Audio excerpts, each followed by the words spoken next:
တိုက်မင်းမစဉ်းစားကြည့်စမ်းကွာတိုက်ကားနဲ့ elephant နဲ့မှာဘယ်ဟာပူကြီးလဲ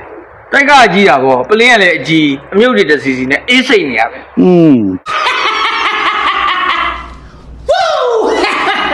ဟာ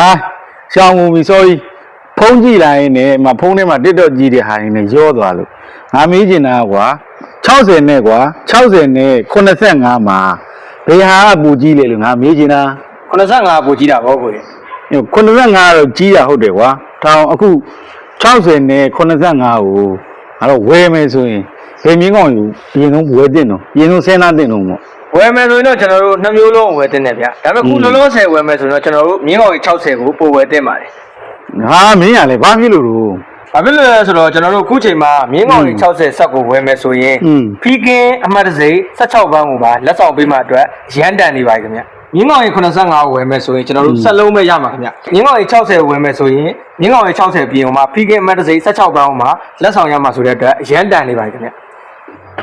ဟိုရန်တန်တာပဲဒီ promotion ကဘယ်ချိန်ထိပေးထားလဲ ဟုတ်ကိုကျွန်တော်တို့ဒီ promotion ကဇန်နဝါရီတစ်လလုံးဝယ်လို့ရမှာပါကို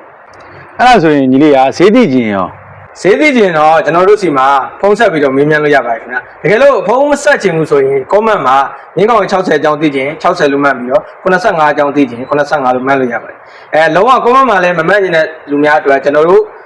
chat box မှာလာရောက်မေးမြန်းလို့ရပါတယ်ခင်ဗျ ဒါဆိုရင်တော့အမျက်လုံးလာဝင်မှရမှာပေါ့ ဟုတ်ပါတယ်ခင်ဗျတန်းတကာအတန်းဆုံးတွေကိုရောက်ချပေးနေပြီမလို့ quality မှာအကောင်းဆုံးတဘာထွန်သက်ကိုရွေးချယ်သုံး